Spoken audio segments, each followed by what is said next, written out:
이번 책은 샤롯 브론테의 제인 에어입니다. 옮긴이는 배영원입니다. 저는 이 책의 번역이 참 좋았습니다. 제가 예전에 문고판으로 읽었을 때는 그 로맨틱한 분위기와 고딕적인 그 으스스한 느낌이 깊게 전해졌고, 그 다음에 그 영화를 봤을 때도 그 로맨틱한 호러적인 느낌도 들었던 것 같았는데, 이번에 한 이 700페이지가 넘는 이 제인 에어를 다시 읽고 난 소감은요, 그 시대 관습과 인습을 그 노을하고 당당하게 자신의 생각을 말하면서, 그리고 삶을 꿋꿋하게 살아낸 19세기 한 여성의 자서전 같은 삶, 이러한 느낌이 더 강하게 남았습니다. 물론 고딕적인 분위기를 살려서 독자의 흥미를 끌고 나가는 소설가의 기법이 그 깊이 보이기도 했는데요. 이 재미를 더해주는 것도 이 고딕적인 고딕적인 그러한 느낌을 계속 가져가는 그런 것이 아니었을까 싶기도 해요. 잠깐 이 고딕 소설의 그 다른 작품들을 한번 보면요, 이 고딕 소설을 대표하는 그 작품 중에 하나가 그 메리 셸리의 프랑켄슈타인인데요. 그 1818년, 그때가 19세기 초였는데, 그 놀랍게도 그 메리 셜리가 그 21살에 출간한 작품이었습니다. 그리고 또 브램 스토커가 쓴 드라큘라가 1847년, 그리고 미국의 그 에드가 앨런 포의 그 블랙캣을 떠올려 보면 그 고딕 소설의 그 분위기를 확연히 그 연결해서 느껴볼 수 있을 것 같은데요. 예를 들어 고딕 소설의 소재는 금기입니다. 이 프랑켄슈타인에서 그 인간에게 금기로 여겨지는 생명 창조를 다루고 있는데요. 인간의 욕망이 어떻게 파멸로 이르는지를 보여줍니다. 이와 같이 사회에서 용납받지 못하는 인간의 욕망을 소재로 삼는데요. 그러나 그들의 일부 작품은 대히트를 쳤고, 또 일부는 비록 그 시대에는 인정을 받지 못했을지언정 시간이 지나면서 다른 나라에서 먼저 혹은 다른 시대의 독자에게 더 호평을 받기도 했습니다. 예를 들어 그 시대 미국에서 그늘에 있던, 그래서 그 시대 그 낙오자로 취급받았던 에드가 앨런 포, 이 포의 작품은 유럽에서 더 먼저 인정을 받았고, 에밀리 브론테의 이 폭풍의 언덕은 시대가 지나면서 인간 본연의 그 내밀한 심리적 전개를 더 높게 평가받게 되었습니다. 이 1874년 발표된 샤롯 브론테의 제인 에어에서도요, 그 중세풍 그 저택의 으스스한 분위기와 그 다음에 그 다락방에 갇힌 그 미친 여자의 그 기괴한 그 웃음소리나 비명, 그 다음에 그 붉은 방, 그리고 불타버린 대저택 등 이러한 것들이 그 고딕 소설이 주는 그 으스스한 공포. 그러고 보니 이 고딕 소설을 쓴 메리 셜리, 그 다음에 에드가 알란 포, 샤롯 브론테 모두가 가족을 잃는 그런 비운의 삶을 살았다는 공통점이 있는 것 같습니다. 메리 셜리는요, 17살에 그 이미 결혼한 젊은 시인 그 퍼시 비시 셸리와 사랑에 빠져 유럽으로 도피, 18살에 정식 결혼을 하지 않고 첫 딸을 낳지만 잃었고요. 그 다음에 그 이후 두 아이를 또 잃게 되는, 그리고 또한 남편도 폭풍의 배가 침몰하면서 죽는 그러한 기구한 운명을 살았습니다. 제인 에어를 쓴 샤롯 브론테는 5살에 어머니를 잃었었고 10살에 두 언니를, 그 다음에 33살에 남동생과 여동생 에밀리 브론테, 그리고 34살에 여동생 또 앤 브론테를 잃고, 그 다음에 38살에 결혼해서 이후 세상을 뜹니다. 알렉산더 포도요. 그 13살짜리 사촌과 결혼했지만 부인이 일찍 죽자 그는 알코올 중독으로 거리에서 기구한 삶을 마칩니다. 그 다음에 또 그 고딕풍의 소설, 그 위대한 유산을 쓴 찰스 디킨스. 다행히 이 찰스 디킨스는요, 그 빅토리아 여왕의 자귀를 수여받았으나 거부했고요. 그 다음에 그 다행히도 문인 최고의 영예를 그 누려서 웨스트민스터 대성당에 안장되었습니다. 이 그들의 슬픈 삶과는 달리 그들의 소설들은 끊임없이 지금도 영화로 리메이크 되고 있고요. 뮤지컬 등으로 살아남았고 지금은 문화 콘텐츠 속에서 큰 영역을 차지하고 있네요. 그들은 그 인간 정신의 그 밑바닥에 자신도 알지 못하는 비이성적이고 비합리적인 이런 금기된 욕망, 그것들을 끄집어내어 그 공포심을 드러냈던 것이죠. 사실은 저도요, 이 공포 영화를 별로 잘 보지도 않고 그 다음에 별로 좋아하지 않는데요. 이런 생각을 한번 해봤습니다. 그 공포 영화를 볼 때 그 감독이나 그 다음에 그 분장사들은 그걸로 뭘 보여주려고 하는 것일까? 그래서 이번에요, 그 기에르모 그 델 토로 감독의 그 판의 미로 오피리어의 세계의 열쇠를 한번 봤거든요. 이 감독이 공포를 가져와서 무엇을 말하려고 그리고 뭘 보여주려고 했는가를 한번 생각해보고 그러고 보니까요. 이 단지 공포스럽지만은 않더라고요. 그래서 이 영화에서 오히려 그 스페인 내전을 설명하려고 하는 이 감독의 숨은 의도가 보이니까 그 스페인 내전의 끔찍함이 훨씬 더했지. 그러한 분장으로 보여주는 그러한 공포가 그게 별게 아니게 느껴지더라고요. 그러면서 우리가 그 사람들이 우리한테 깨닫게 해주려고 하는 의도에서 그 배경에다가 그 공포라는 걸 가져왔구나. 그걸 보고서 저는 이 감독의 의도를 읽기 위한 그러한 시각을 한번 다른 시각을 가져보는 거. 그래서 저는 이번에 이 판의 미로를 볼 때 이 공포물을 보는 느낌이 완전히 달라졌다고 해야 될까? 저는 그런 경험을 한번 해봤습니다. 이번에 이런 고딕에 대한 이런 책들을 한번 보면서요. 다시 이 고딕 소설의 소재 이 금기로 되돌아가 보면요. 이 글을 쓰는 문항이라는 것도 브론테 자매가 살던 19세기에는 이 남성들의 영역이었습니다. 여자들에게는 금지된 영역이었던 셈이죠. 이 세 자매, 지금 이 브론테 이 세 자매도 스토리를 쓰고 이야기하고 이런 것들을 너무나 좋아했는데 그녀들의 이 천재성은 샤롯 브론테의 제인 에어, 그 다음에 에밀리 브론테의 폭풍의 언덕, 앤 브론테의 아그네스 그레이, 이러한 작품들로 우리가 알아볼 수가 있는데요.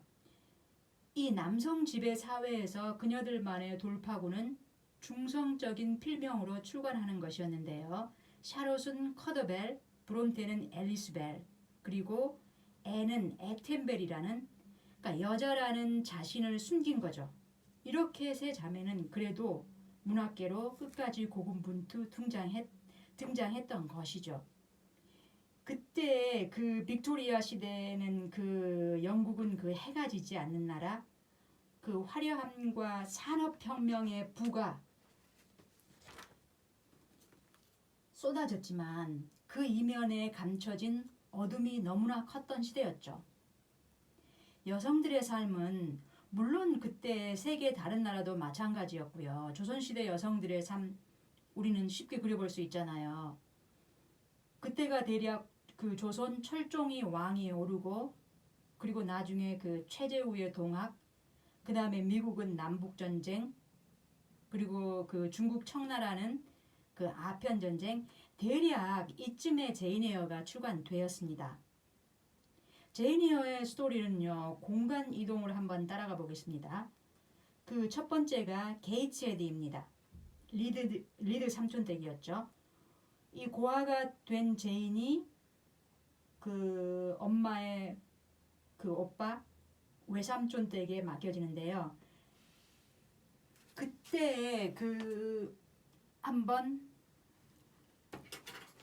그 책의 첫 페이지를 한번 보겠습니다. 첫 문장을 한번 읽어보면요.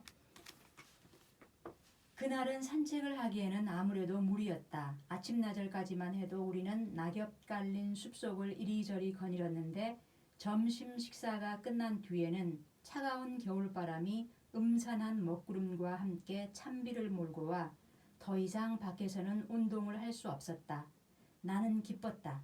장거리 산책, 으스스한 저녁 산책은 딱 질색이었다. 손발이 시려 트기도 하고 베시 아줌마의 잔소리에 우울해지기도 하고 엘리자나 존이나 조지아나에 비해 내 몸집이 작고 초라하게 느껴지곤 해서 썰렁한 저녁 공기 속에 집으로 돌아오기란 죽기보다도 싫었다. 지금 말한 엘리자, 존, 조지아나는 벌써 객실에 모여 그들의 어머니를 둘러싸고 있었다. 어머니는 난로 옆에 긴 의자에 기대어 귀여운 아이들에게 둘러싸여 정말로 행복한 것 같았다. 그리고 나를 한패에 끼지 못하게 해놓고 그녀는 말하는 것이었다.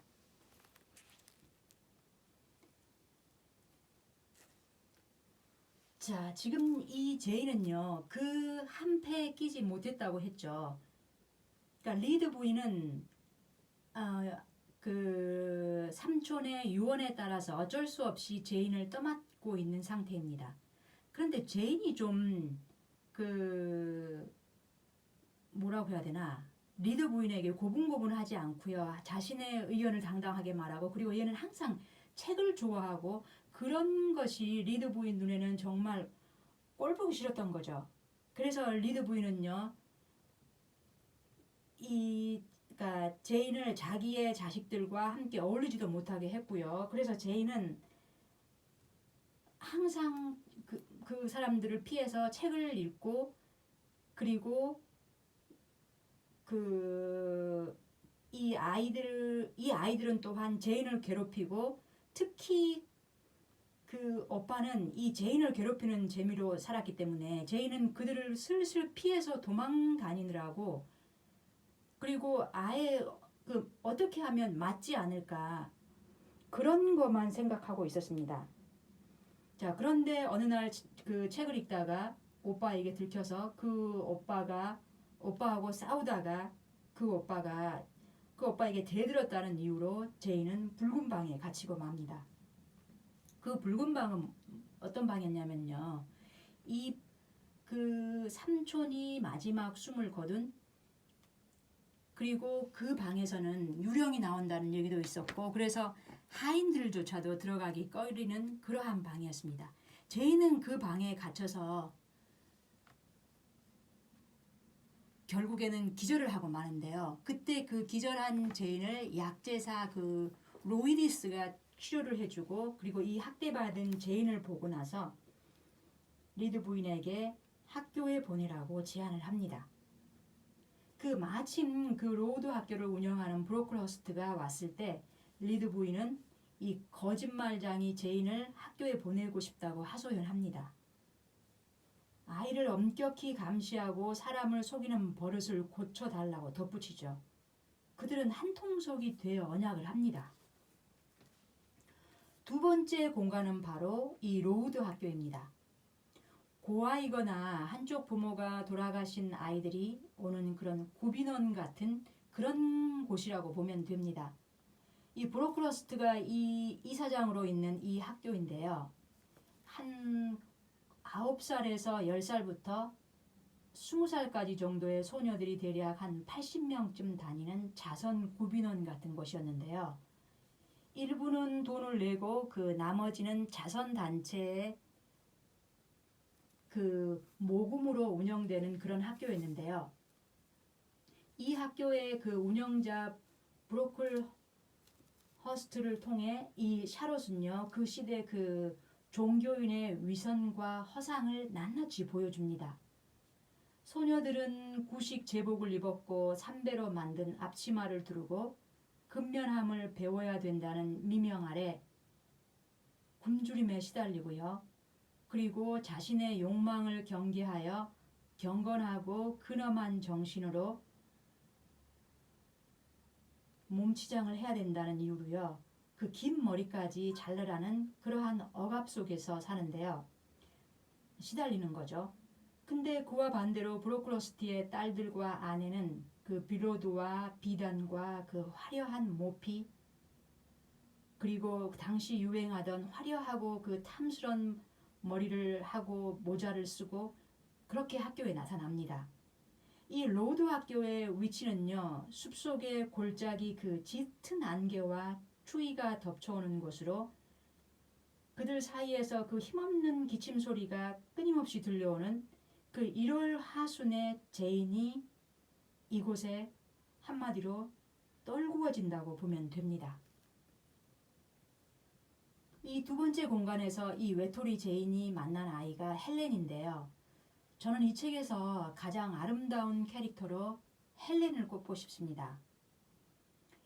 이 제인이 게이트에 대해서 리드 가족의 따돌림 속에서 그 살아가는 용기를 하녀 베시가 따뜻하게 안아주었기 때문이었었고요. 두 번째 여기 로드 스쿨에서 살아가는 용기를 얻은 것은 바로 이 친구 헬렌이 따뜻하게 안아주었기 때문입니다. 이 제인이 겪은 분노의 이야기를 털어놓을 때 다독여주기도 하고 올바른 판단을 내리도록 힘이 되어줍니다. 이 제인은 최선을 다해 공부를 하고요. 그곳에서 그 구부들의 호감을 사고 그리고 그 학급의 수석이 되었던 그날 아침 브로클러스티가 들이닥칩니다. 그래서 그 리드 부인하고 그 꿍꿍이를 짰던 그 언약을 상기해내고 그 제인을 거짓말장이라고 일장연설을 하고요. 그리고 의자 위에 높이 제인을 서게 해서 모든 학생들 앞에 벌을 세웁니다. 이 의자 위에 30분 동안 세워두고 밤까지 아무도 제인과 이야기하지 못하게 하고요. 자, 그때 제인은요. 그때 제인의 심정은 죽고만 싶었다 이렇게 얘기를 하는데요. 그럴 때 제인에게 따뜻한 그 미소를 또다시 미소를 보내준 것도 누구였었냐면요. 바로 헬렌이었습니다. 자, 수업이 끝나자 아이들은 다 식당에 가버리고요. 그리고 제인은 홀로 남아서 엄습해 오는 슬픔을 견딜 수 없어 마루에 쓰러지듯 엎드려서 울고 있었을 때 그때 바로 헬렌이 오죠. 자, 그럴 때 제인은 이제 자기는 이제 로드에서는 아무도 나를 믿어주지 않을 거다. 나는 이제 거짓말장이라고. 자, 그럴 때 헬렌은 이렇게 말하죠. 자, 모두라니 제인, 그건 잘못된 생각이야. 내가 그런 말을 들은 걸 아는 사람은 겨우 80명 뿐이야. 이 세상엔 헤아릴 수 없을 만큼 많은 사람이 있단다. 하지만 그 많은 사람들과 내가 무슨 상관이 있니? 난 80명이 나를 경멸하고 있는 것을 알 수 있단 말이야. 제인, 너는 잘못 생각하고 있어. 아마 전교생 중 어느 누구도 너를 경멸하거나 싫어하지 않을 거야. 틀림없이 너를 가엽게 생각하는 친구도 많을 거야. 브로클러스트 씨가 그런 말을 했는데도 나를 가엽다고 생각할까? 브로클러스트 씨가 하느님은 아니잖아. 그분은 훌륭한 사람도 존경받는 사람도 아니거든. 그분은 이곳에서 호감을 못 받고 있단다. 그럴 수밖에 없는 것이 호감을 살 만한 일을 조금도 하지 않거든. 내가 특별히 그분의 마음에 드는 아이가 되려고 했더라면 내 주위의 사방에서 공공연하게 숨어있는 새로운 적을 만들었을 거야. 그런데 그렇지 않으니까 많은 애들이 할 수만 있으면 내게 동정을 베풀려고 할 게 틀림없어.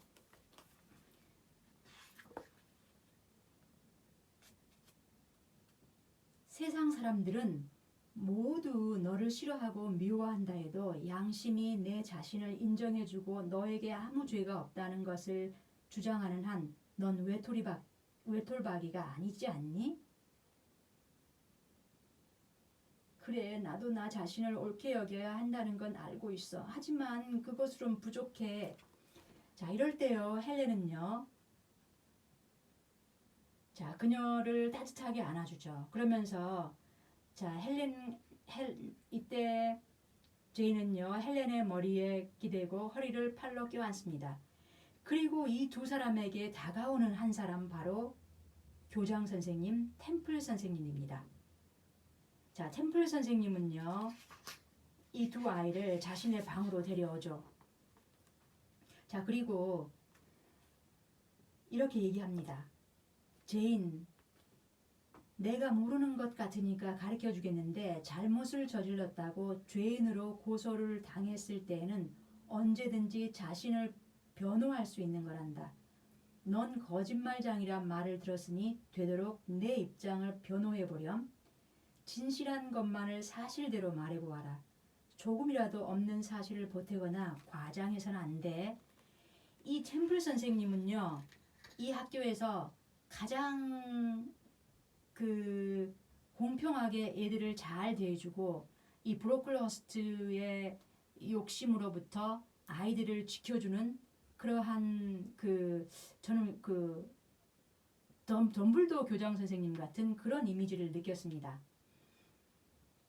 자, 그때 제이는요, 자신의 생각을 그 다음에 리드의 패밀리에서 겪었던 그러한, 그리고 자기가 또 붉은 방에 갇혔던 그러한 자기가 겪었던 공포와 고통을 다 낱낱이 얘기합니다. 그럴 때 이 템플 선생님은요, 그러면은 그 약제사였던 로이드 선생님을 알고 있으니까 네가 지금 한 얘기가 맞는지를 한번 편지를 보내서 확인해 보겠다. 그리고 내가 너의 그 누명을 모든 아이들 앞에서 벗겨주겠다고 얘기하는 거예요. 자, 그렇게 해서요, 로이드 선생님이 편지를 보냈고 제인의 누명을 이 교장 선생님이 모든 아이들 앞에서 밝혀주는 거죠. 자, 그래서요, 제인은 이곳에서 더더욱 열심히 공부하고요. 그리고 나중에 이곳에서 선생님이 되는 거죠. 자, 이 템플 선생님은요, 이 아이들이 항상 굶주림과 그 다음에 추위와 이런 것에 시달리는 걸 알고 이때 이 두 아이를 불러서 자기 방에서 자기의 분량의 식사를 가지고 같이 나누어 먹습니다. 자, 그러면서요, 이때 제이는 이렇게 생각하죠. 그 힘을 회복시켜준 식사, 밝고 따뜻하게 활활 타오르던 난로불, 존경하는 선생님이 곁에 계서 정답게 대해 주시는 것, 그리고 무엇보다도 그녀 자신이 갖추고 있는 특이한 정신력이 헬렌의 마음속 깊이 묻혀있던 힘을 불러일으켰으리라 이렇게 생각합니다. 자, 그러면서요, 눈빛이 아름답다고 한 것은 속눈썹이 길거나 눈썹이 그린 것 같이 예뻐 보인다는 그런 아름다움이 아니라 그 속에 간직하고 있는 깊은 의미와 마음씨의 아름다움을 드러내 보이는 것, 이것을 그날 밤에 보게 됩니다. 자, 그러면서요, 헬렌에게는 특히 애정을 가지고 대하는데요. 이 헬렌에게 이 선생님이요, 책꽂이에서 베르길리우스의 한 페이지를 라틴어로 읽어보라고 하죠. 그러니까 헬렌은 템플 선생님을 특히 존경하고, 그리고 헬렌이 사실은 항상 기침을 하고 병을 앓습니다. 그래서 이 템플 선생님이 특히 헬렌을 아끼고 그 다음에 헬렌을 보살펴 주는 거죠. 자, 이렇게 하면서요, 로드에서 이 템플 교장 선생님, 이 선생님이 자신을 살피고 있다는 이러한 것에 큰 용기와 힘을 얻고 제이는 더더욱 열심히 하는 거죠. 제가 바로 두 번째로 그 아름다운 사람으로 뽑고 싶은 캐릭터가 바로 이 템플 교장 선생님입니다. 자, 그런데요, 이 학교가 자리 잡은 이 숲속 골짜기는 안개로 인해 발생하는 질병의 온상이었고요. 그 다음에 굶주림과 치료를 소홀히 한 감기로 인해 이 티푸스균을 뿌려 80명 중에요 45명의 학생이 쓰러졌으니 그 학급은 해산이 됩니다. 그리고요, 학교가 그 전염병에 소굴이 된 것이죠. 그래서 선생님들은 환자에게 관심을 쏟고 그 다음에 템플 교장 선생님은 종일 병실에 매달립니다. 그 폐렴에 결린 헬렌은 격리되었고요. 근데 죄인은 깊은 밤 이 격리된 헬렌을 찾아가 그녀의 목덜미에 얼굴을 묻은 채 서로 키스를 하고 깊은 잠에 빠집니다. 그날 헬렌은 숨을 거둡니다. 수많은 학생들의 죽음은 사회의 관심을 학교로 끌어들였고요. 브로클러스트에게 심한 타격을 주었고 반면에 그 시설 자체에 유익한 결과를 낳습니다. 더 좋은 장소, 건물을 짓기 위해 기부금이 모이고요. 그리고 시설의 개혁이 있는 후 이 제이는 그곳에서 학생으로 6년, 교사로 2년 이렇게 총 8년을 로드에서 보내고요. 그리고 세 번째 공간 이동은 바로 션필드 저택입니다. 자, 템플 선생님이 결혼해서 로드를 떠나자 훌륭한 스승을 잃은 이 제이는 인생의 새로운 이막을 찾아 가정교사를 그 광고를 내고 선택하는데요. 그 당시에 그 여자가 할 수 있는 그 일은요, 집안일 그리고 그 밖에 나가서 할 수 있는 일이 가정교사였던 것 같더라고요. 근데 이 가정교사는요, 상당히 힘든 일이었고요. 친모 노릇까지 해야 되고 그 다음에 그 보통 그 집에서 상당히 하찮게 취급을 받는 그러한 직업이라고 보면 됩니다. 근데 제인이 그 10살의 로드 학교에 있었으니까 지금은 18살이 되었네요. 이 헬렌과 템플 선생님을 만나 성장한 제인은 이제 아델의 가정교사가 되었고요. 제인은 이제 아들을 따뜻하게 안아주는 성인이 되었습니다. 이 아들은요, 그곳의 그 주인 로체스터가 프랑스에서 만난 그 과거의 그의 정부였던 여자가 그 로체스터의 딸이라고 버려두고 다른 남자에게 떠나버려서 자신의 딸이 아니라고 확신은 하지만 도리상 떠맡은 아이입니다. 미리 얘기하고 가겠는데요. 이 제인은 끝까지 이 아델을 사랑으로 지킵니다. 그 숀필드의 주인 이 에드워드 로체스터는요, 결혼을 하고 이리저리 여행을 하며 가끔씩 이 저택에 나타났다 다시 바람처럼 사라지는 그러한 캐릭터. 그 제가 문고판으로 읽었을 때 그 로체스터와 제인의 로맨스 그리고 그 갇혀있는 여자의 으스스한 그 으르렁거림 그런 것들이 오싹하게 했던 이 장면이 거의 세 번째 공간에 있었는데요. 특히 영화에서도 그 고딕적인 영상이 주는 이미지가 그 비슷했습니다. 느낌이. 그런데요, 지금 이렇게 완역을 한번 읽어보고 난 후에 느낌은 저는 완전히 180도 달랐습니다. 그러니까 어렸을 때 그 로맨틱 소설로 읽었던 그 느낌하고 지금 읽은 느낌은 이렇게 다를 수가 있나 싶네요.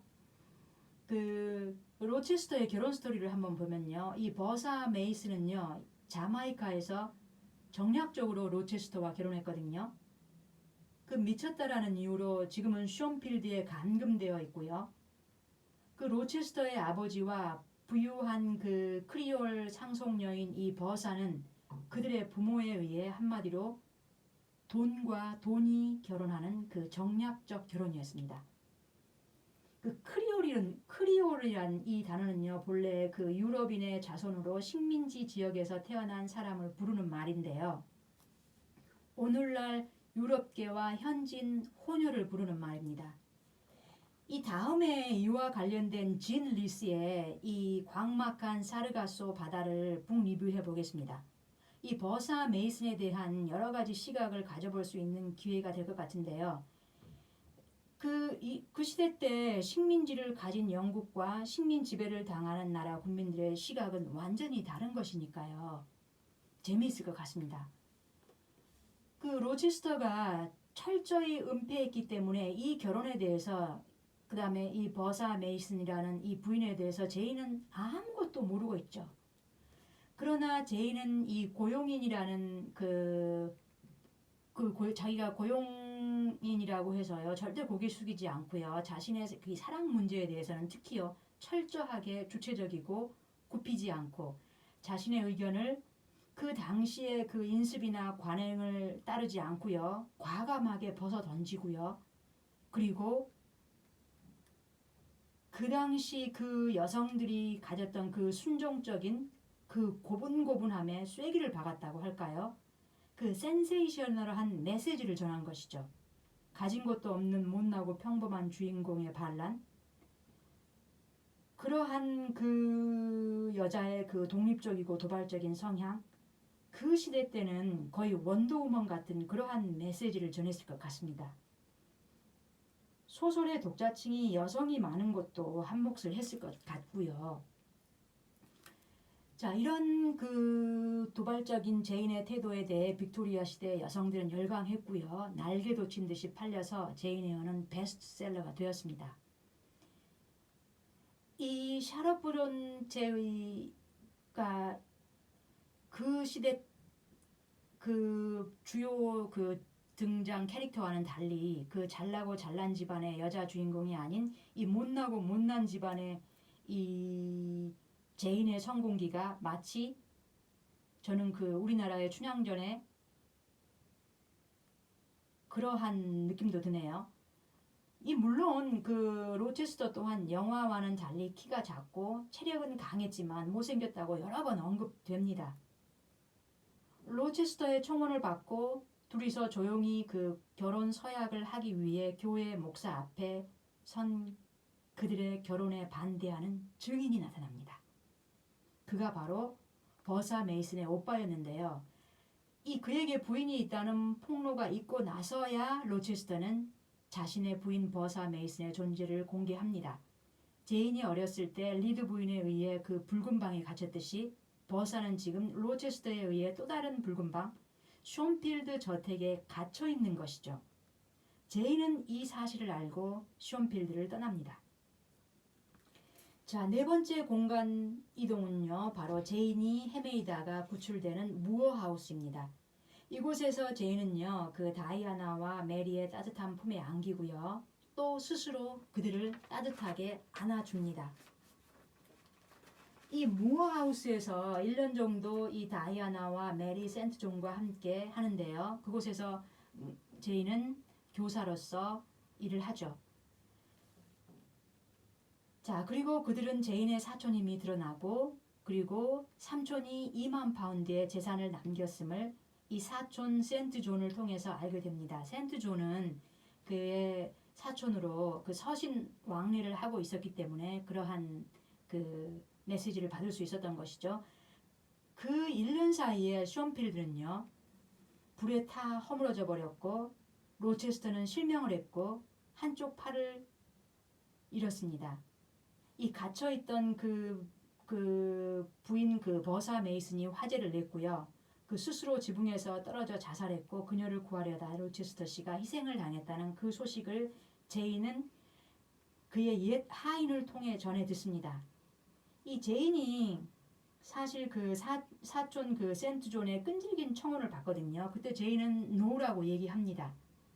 그에게는 사랑이 없이 오로지 그 종교적인 그 임무를 수행해야 된다고. 그래서 제인을 데리고 인도로 가서 그 제인을 결혼해서 반드시 같이 떠나자고 하는. 제인은 그러나 그때도 결혼이 아니라 만약에 어시스트 해주는 그러한 사람으로서는 조력자로서는 가겠다고 얘기를 했었죠. 자, 이때도 제인은 정확히 노라고 얘기했습니다. 자, 그래서요 그의 청혼을 거절하고 자신을 부르는 그 로체스터의 음성을 듣고 찾아와서 바로 들은 사연이 지금은 그 로체스터가 늙은 하인 부부만 데리고 펀디언 그 저택에서 틀어박혀 있다는 그러한 소식을 들었던 것이죠. 이 마지막 공간 이동이 바로 이 펀디인 저택입니다. 이제 제인은 그 로체스터를 이제 따뜻하게 안아줍니다. 그들은 서로 사랑을 확인하고 더더욱 굳건한 내면의 교감을 통해 서로에게 동반자가 되기로 합니다. 결혼을 하고 첫 아들을 낳고, 그리고 그 로체스터는 시력을 어느 정도 회복하게 되고요. 그리고 자신처럼 그 크고 빛나는 검은 눈을 가진 그 갓난아기를 자신의 품에 안습니다. 누군가를 따뜻하게 안아주고 또 안길 수 있다면, 또 단 한 사람이라도 자신을 알아주고 내가 알아주고 싶은 단 한 사람이라도 있다는 것은 인생에 큰 용기를 주고 힘을 주는 것이라는 것을 이 5번의 공간 이동을 통해서 저는 배웠습니다. 네, 끝까지 들어주셔서 고맙습니다.